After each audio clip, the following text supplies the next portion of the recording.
What one imperial power had put asunder, another had restored. The legend of Solomon and Sheba was rekindled. The Lion of Judah had returned. Ethiopia rejoiced, and so did Haile Selassie. For him, it was one of the greatest moments of his life, a chance to start again.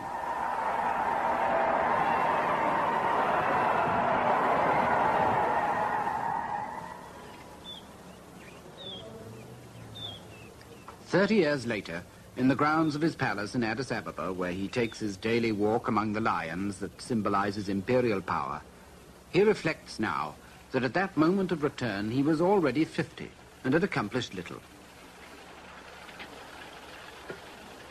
The Italians had left very few colonial improvements for him to build on. They'd only been there for 5 years, and they'd left things pretty much as before. There was no central administration. There certainly weren't any bright young graduates. There were no army officers, and there wasn't even a common language. Fundamentally, Haile Selassie was back with the same ramshackle empire he had won before, and whose primitive traditions he hadn't had a chance to scratch.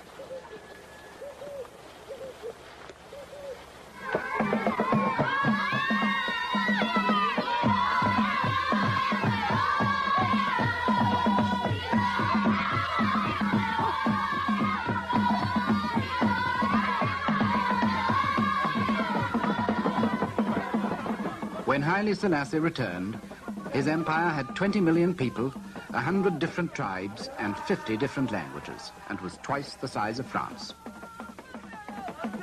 It was a proud empire, but its 2,000 or 3,000 years of tradition underwrote poverty, disease, and ignorance.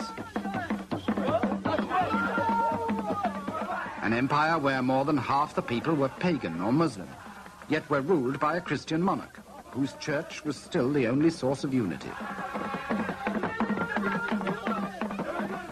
A secluded empire, where life had remained unchanged for centuries. An empire, in fact, as backward and conservative as anywhere in the world.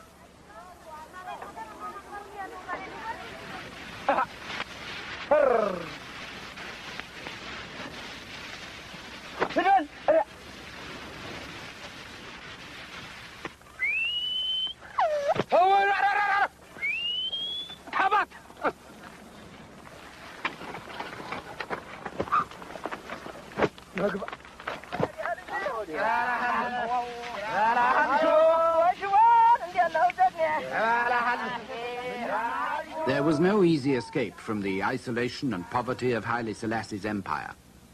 There was no mineral wealth, no really modern economy of any kind. There weren't even any communications.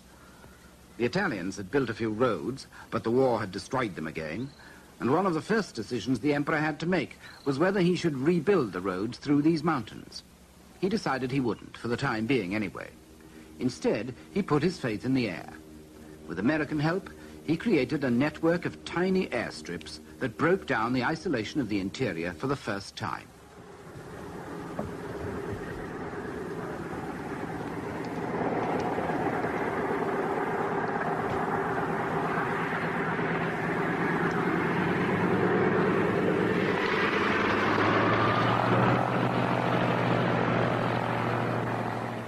When the 1950s opened, Ethiopian Airlines were in business.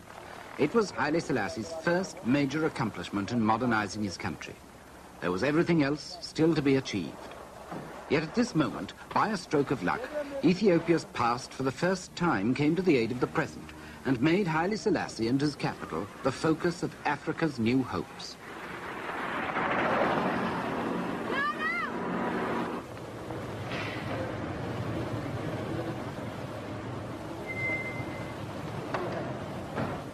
As almost the only independent African ruler after the war, Haile Selassie provided a symbol of self-respect for black men just emerging from white rule.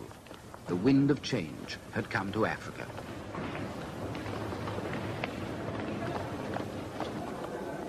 Recognizing the emperor's unique position, the United Nations chose Addis Ababa as its African headquarters, and he embarked on a new political career. The age in which we live, Your Imperial Majesty, is an age of paradox. In his brand new Africa Hall, Haile Selassie presided at innumerable meetings of his new revolutionary colleagues. He became the great African father figure, the great African peacemaker, in the Congo, in Biafra, in Morocco and Algeria. It was a strange apotheosis for the King of Kings. He didn't always succeed, but his voice commanded respect, because he alone in Africa had been both victim and victor in the struggle against colonial rule. He alone had been the first martyr of the old League of Nations and was now a founder and guide of the new United Nations. Seeing his influence in the new Africa, the world beat a path to his door. The Organization of African Unity followed the United Nations and set up shop in Addis Ababa. Diplomats and businessmen flocked in. Within a decade, the face of Addis Ababa was transformed.